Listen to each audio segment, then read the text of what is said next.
In a land where the wild meets the civilized, deep within the heart of the savannah lies a secret world where animals are more than they appear. When the moon is full and the winds whisper ancient tales, the beasts of the bush transform, shedding fur and scales to walk among humans as one of their own. Our story follows Quito, a proud and cunning lion, king of the bush, who is both feared and respected by the animals. His transformation into a human is as majestic as his roar, with golden eyes that hold the wisdom of the wild. Next we meet Zuri, the clever and quick-witted hare. As a human, she retains her sharp instincts, always 2 steps ahead, with a mischievous smile that hides her true intentions.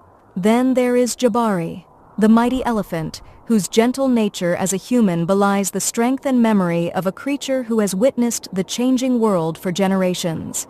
His deep, booming voice carries the weight of the traditions he holds dear. Finally, we encounter Amani, the graceful gazelle, whose beauty as a human captivates all who meet her. But behind those kind eyes lies a heart torn between the wild she loves and the human world she's beginning to understand. The village they venture into is vibrant and bustling, filled with colorful markets and the sounds of life. The villagers are unaware of the beasts among them, but they are a community bound by tradition, wary of outsiders, and quick to judge those who do not belong. As the animals turned humans begin to interact with the villagers, they are faced with the complexities of human life. Quito becomes intoxicated with the power he holds as a human, using his newfound influence to control the marketplace, demanding respect from the villagers just as he does in the bush. But his arrogance leads to conflict, as the villagers begin to suspect that something is not right with the newcomer who seems to know too much and fear too little. Zuri, always the trickster, begins to play dangerous games, using her wit to outsmart the villagers and gain their trust, only to betray them when it suits her. But her actions soon have consequences, as her tricks begin to unravel the delicate balance between the animals and the humans, leading to a betrayal that cuts deeper than any wound. Jabari struggles with the loss of his connection to the earth. The traditions that once guided him now seem distant as he is drawn into the human way of life. But as the conflict between the animals and villagers escalates, Jabari finds himself torn between his loyalty to the wild and the new bonds he has formed in the village. His decision will determine the fate of both worlds.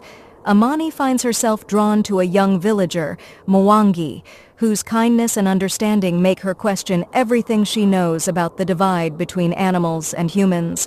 But as the tension rises, she must choose between the love she feels and the loyalty she owes to her own kind. The story reaches its climax when the villagers, driven by fear and suspicion, confront the animals in their human form. The once peaceful village erupts into chaos as truths are revealed, and the delicate balance between the wild and the human world is shattered. In the aftermath, the animals must decide whether to return to the bush or stay in the village, knowing that nothing will ever be the same. Quito learns the hard way that power in the human world is fleeting, and that respect must be earned, not taken. Zuri faces the consequences of her betrayal, understanding that trust, once broken, is difficult to mend. Jabari finds a way to honor his traditions while embracing the new, and Amani discovers that love can bridge even the deepest divides. As the moon wanes and the animals return to their true forms, the village is forever changed, left with the memory of a time when the wild walked among them, and the line between beast and human was blurred. Quito's fierce pride will be tested as he faces challenges from both the village elders who see through his facade and other animals who envy his position. His relationship with Zuri will become strained as her tricks begin to have unintended consequences, pushing their long-standing alliance to its breaking point. Will Quito learn humility before it's too late, or will his thirst for dominance lead him down a path of no return? Zuri's cleverness has always been her greatest strength, but as she grows closer to the villagers she deceives, she starts to see them as more than just pawns in her games. When one of her tricks puts the entire village at risk, she'll be forced to confront the cost of her actions. Can Zuri find a way to make amends, or will she remain the trickster, always on the run from the consequences of her schemes? Jabari's struggle is one of the heart. The village reminds him of the old ways he was taught to respect, but he also sees the value in change and adaptation. His deep bond with the village's wise elder, Nia, a woman who senses there is more to him than meets the eye, will lead him to a crossroads. Will Jabari find a way to honor his past while embracing the future, or will he be crushed under the weight of his own indecision? Amani and Mwangi's relationship will be the heart of the story, a delicate dance between love and duty. As Amani becomes more human in her emotions, she must decide whether to follow her heart or stay true to her kind. Their love will be tested by the growing conflict between the villagers and the beasts, forcing Amani to choose between two worlds. Will love conquer all, or will the divide between beast and human prove too great? As the animals navigate the complexities of human life, new conflicts will arise. The villagers, led by the ambitious and cunning Chief Baraka, will begin to suspect the truth behind the mysterious newcomers. As tensions escalate, Chief Baraka will stop at nothing to expose the beasts for what they truly are, believing that their presence is a threat to the village's safety and traditions. But the villagers aren't the only ones with secrets. Deep within the bush, a dark force is stirring, one that threatens to destroy both the animal and human worlds. This ancient enemy, long thought to be nothing more than legend, will emerge, forcing the animals and villagers to put aside their differences and unite against a common foe. Keto carries a dark secret from his past, a betrayal that led to the downfall of another powerful beast in the bush. This secret, long buried, begins to surface as an old rival. Rafiki, the cunning leopard, returns, seeking revenge. Rafiki, who also has the power to transform into a human, infiltrates the village with one goal: to expose Keto's past treachery and take what he believes is rightfully his. Keto must now face the consequences of his actions, not only in the human world, but also in the wild. The villagers, already wary of him, begin to see cracks in his confident facade. Will Keto stand strong and face Rafiki, or will he fall under the weight of his own guilt and ambition? Zuri, always on the move, finds herself drawn into a web of deceit far greater than any she's spun before. A new character, Kamau, a mysterious traitor with connections to the underworld, arrives in the village. He recognizes Zuri for who she truly is and offers her a deal that could secure her a place of power in both the human and animal worlds, but at a steep price. Zuri must decide whether to stay loyal to her friends or take a risk that could change her life forever. But in a world of bargains and betrayals, can she really trust Kamau, or is she being played in a game she doesn't fully understand? Jabari is haunted by visions of the ancient enemy that stirs in the wild. These visions, which began as mere whispers in his dreams, grow stronger with each passing day. They show him a world in ruins, where the line between beast and human is erased and chaos reigns. Jabari knows that he must act to prevent this future, but he is torn between his duty to protect the village and his loyalty to his own kind. He seeks guidance from Naya, the village elder, who reveals a prophecy that foretells the rise of a great leader who will unite the two worlds. But is Jabari that leader, or is he merely a pawn in a much larger game? Amani's relationship with Mwangi deepens, but so do the challenges they face. As their love grows, so too does the suspicion of the villagers. Rumors begin to spread that Amani is not who she appears to be, fueled by the jealousy of Shani, a young villager who has always admired Mwangi from afar. Shani's envy drives her to uncover the truth about Amani, leading to a confrontation that could expose Amani's true identity. Amani must choose between revealing her secret and risking everything, or keeping it hidden and losing the one person she truly cares about. Will love be enough to overcome the prejudice and fear that surrounds them, or will their relationship be torn apart by the very thing that brought them together? As the story progresses, the dark force in the bush begins to take shape. Makali, an ancient spirit of the wild, long thought to be nothing more than a legend, awakens. Makali is a being of immense power, capable of bending both beasts and humans to his will. He sees the transformation of animals into humans as an abomination and vows to restore the natural order, even if it means destroying everything in his path. Macaulay's influence begins to spread through the bush and the village, sowing discord and fear. The animals feel the pull of their wild instincts growing stronger, making it harder for them to maintain their human forms. The villagers, too, are affected, becoming more suspicious and fearful of the newcomers in their midst. The fragile peace that Kido, Zuri, Jabari, and Amani have worked so hard to build is now under threat from a force far greater than any of them. But just when it seems like all hope is lost, an unexpected ally emerges from the shadows, Tumaini, the wise old tortoise. Unlike the others, Tumaini has lived through the rise and fall of countless kingdoms, both animal and human. His slow, deliberate movements disguise a mind sharp as any blade and a heart filled with knowledge of the ancient ways. He holds the key to defeating Macaulay, but his wisdom comes with a price. Tumaini reveals that the only way to stop Macaulay is through a ritual that requires both the strength of the animals and the unity of the village. The ritual, known as the Bond of the Wild and Tamed, is a dangerous and delicate process that can either seal the bond between the two worlds or shatter it forever. Tumaini warns that this ritual will test not only their physical endurance, but also their faith in one another. Each character must confront their deepest fears and make a sacrifice to ensure the survival of both worlds. Kido must let go of his pride and accept that true leadership comes from humility and the ability to listen, not just command. For Zuri, the challenge is to trust others fully and surrender control, something she has avoided her entire life. Jabari must reconcile his respect for tradition with the need for change, finding a way to honor the past while embracing the future. Amani's test is the hardest of all. She must choose between her love for Mwangi and her loyalty to her kind, knowing that whatever she decides will have lasting consequences. As the full moon rises, the time for the ritual approaches. The village, now a place of tension and fear, becomes the stage for the ultimate showdown. Macaulay senses the gathering power and sends his minions, shadowy creatures born from the darkest parts of the bush, to disrupt the ritual and plunge the world into chaos. The village and the bush are on the brink of a war that could destroy them both. In a stunning display of courage and unity, the animals and villagers come together to defend their home.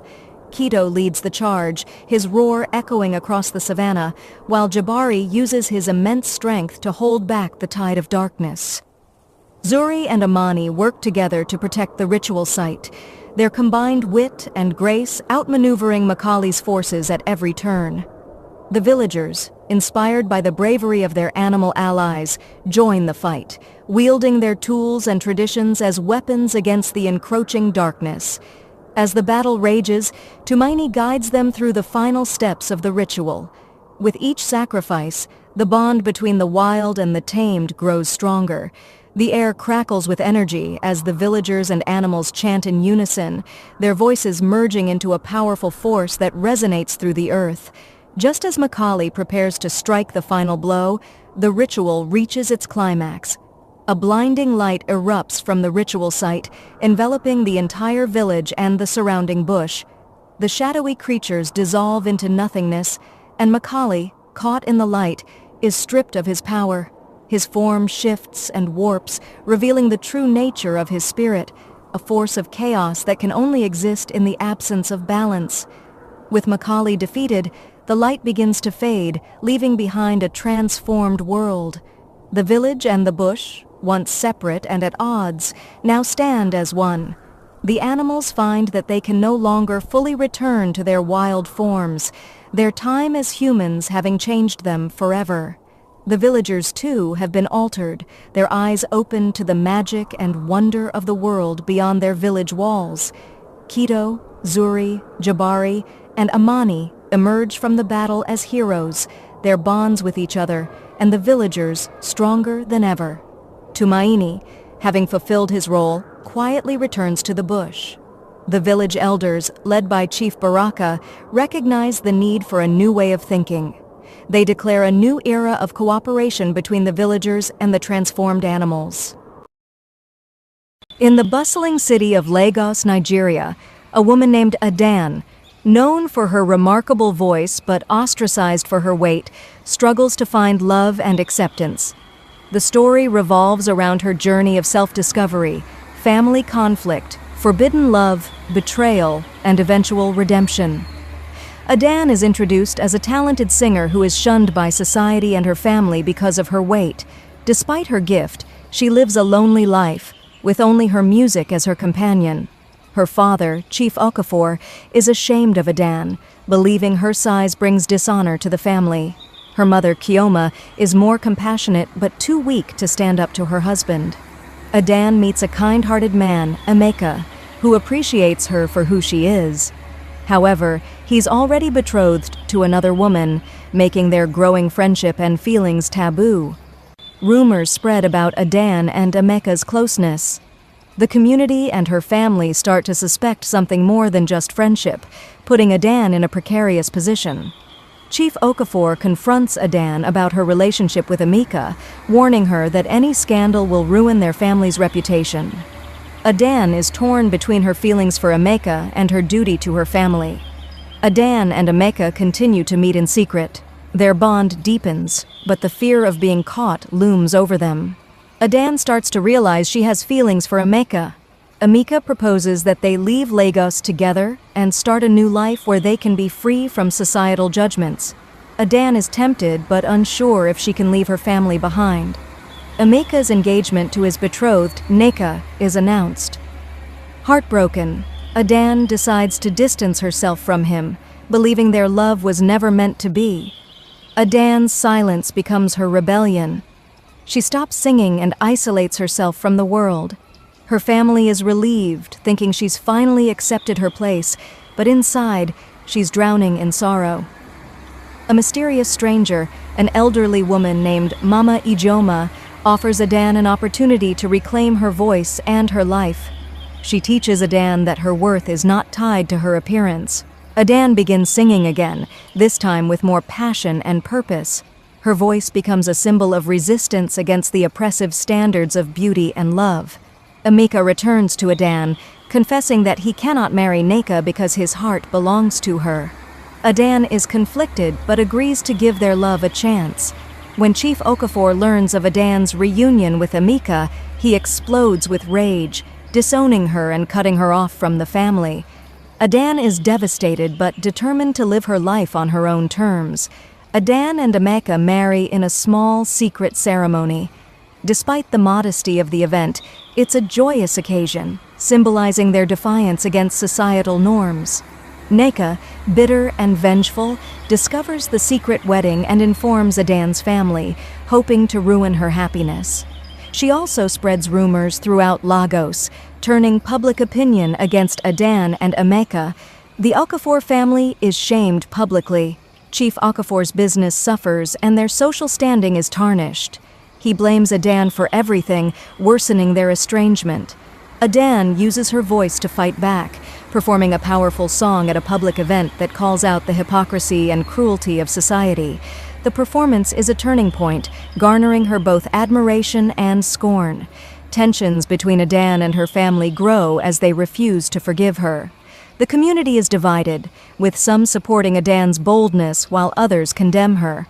Adan discovers she's pregnant. While this should be a time of joy, it's clouded by fear.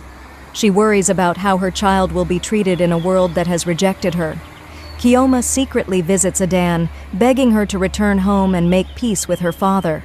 Adan is torn between her love for her mother and her need to live independently. Adan's pregnancy becomes public knowledge, leading to further backlash from the community. She faces harassment and isolation, but Emeka stands by her side. Kioma arranges a meeting between Adan and her father, hoping for reconciliation. The meeting is tense, with Chief Okafor still harboring anger, but there's a glimmer of hope as he shows signs of softening.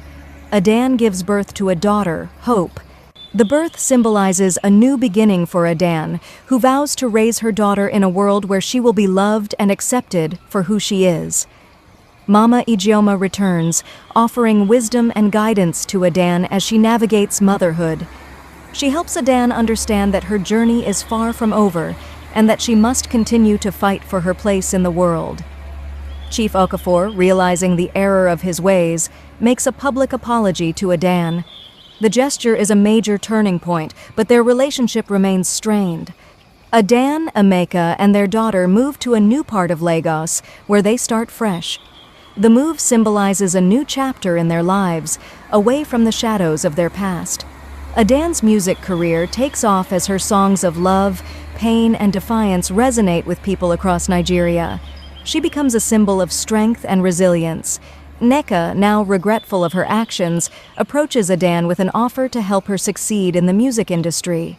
Adan is wary but agrees to work with her, showing her capacity for forgiveness. Adan is invited to perform at a major cultural festival in Lagos. This performance is crucial, as it will either solidify her place in society or push her further into the margins. After years of estrangement, Adan's family attends the festival. The event is tense, but there's a sense that healing might finally be possible. It's revealed that a close family friend was behind many of the rumors and schemes against Adan. The betrayal shakes the family, but it also brings them closer as they unite against a common enemy. Slowly, the community begins to accept Adan and her family. In a small village in Yoruba land, there lived a hunter named Adebayo. He was known for his bravery and skill. Every day, Adebayo went deep into the forest to hunt for food. The forest was thick and dark, and many people feared it. They believed that spirits lived there. One evening, as the sun was setting, Adebayo decided to go hunting. He walked deeper and deeper into the forest, looking for animals. The trees were tall and the air was cool. He could hear the sounds of birds and insects. Suddenly, Adebayo heard a strange noise. It was not the sound of any animal he knew. It was a low, humming sound, like a song.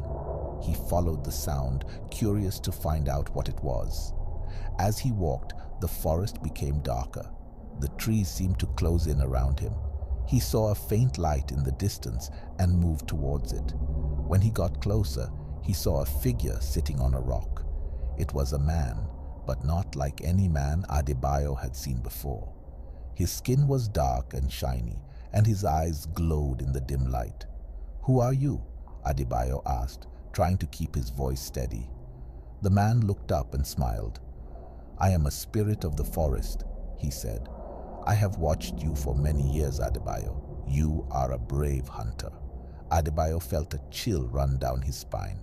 He had heard stories about forest spirits, but he had never believed them. Now, here was one, right in front of him. The spirit stood up. "Do not be afraid," he said. "I mean you no harm, but you must listen to me. The forest is in danger. A great evil is coming, and only you can stop it." Adebayo was confused. "What can I do?" he asked. The spirit pointed to a large tree. "There is a powerful charm hidden under that tree," he said. "It can protect the forest. You must find it and use it." Without thinking, Adebayo ran to the tree. He dug into the ground with his bare hands. After a few minutes, he found a small carved stone. It was the charm. He held it up and looked back at the spirit. "What do I do now?" he asked. The spirit smiled again. "Keep it safe," he said. "Use it when the time comes. You will know what to do." With that, the spirit disappeared into the shadows.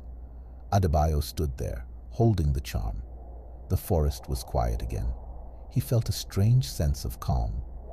From that day on, Adebayo carried the charm with him. He never told anyone about his encounter with the spirit. He continued to hunt in the forest, always watching for signs of the great evil the spirit had warned him about. Years passed, and the village remained safe. Adebayo grew old, but he never forgot the night he met the forest spirit. And though he never had to use the charm, he kept it close, knowing that he was the guardian of the forest. And so, the legend of Adebayo, the brave hunter, lived on, reminding everyone that sometimes The scariest tales are the ones that bring us the greatest courage. As the years went by, Adebayo's legend spread far and wide. People from neighboring villages would come to hear his stories. Though Adebayo never revealed the full truth about his encounter with the forest spirit, he always emphasized the importance of respecting the forest and its mysteries. One fateful night, many years later, Adebayo was sitting by the fire in his small hut. He was now an old man, with gray hair and wrinkles that told the story of his life. As he stared into the flames, he heard a familiar sound, the same low humming song he had heard in the forest so many years ago. His heart raced as he grabbed his walking stick and the charm he had kept hidden all these years. He knew the time had come. The great evil the spirit had warned him about was near. Adebayo left his hut and walked into the forest, guided by the sound. The night was dark and the air was thick with tension. As he ventured deeper into the forest, he noticed that the animals were silent. Not a single bird sang, and even the insects had ceased their usual chorus. Suddenly, he saw a flickering light ahead. He moved towards it and found himself in a clearing. In the center stood a massive, twisted tree, much larger than any tree he had ever seen. The light seemed to emanate from the tree itself, casting eerie shadows all around. From behind the tree emerged a figure cloaked in darkness. Its eyes glowed a fiery red, and its presence exuded a malevolent energy. Adebayo knew instantly that this was the great evil the spirit had spoken of. The creature spoke in a voice that echoed through the forest. "I have waited many years for this moment, old hunter. The forest belongs to me now." Adebayo clutched the charm tightly in his hand. He felt a surge of strength and courage. "The forest belongs to no one," he said firmly. "It is a place of life and balance, and I will protect it." With those words, Adebayo raised the charm. It glowed with a bright, pure light, illuminating the clearing. The creature recoiled, hissing and writhing in pain. Summoning all his strength, Adebayo began to chant words he had never spoken before. The charm's light grew brighter, and the ground beneath the creature began to tremble. The twisted tree cracked and groaned as if in agony. The creature let out a final, ear-piercing scream before dissolving into shadows, vanishing into the night. The twisted tree collapsed, its dark energy dissipating into the air. The forest seemed to breathe a sigh of relief. The animals began to stir, and the night returned to its usual symphony of sounds. Adebayo, exhausted but victorious, knew that the forest was safe.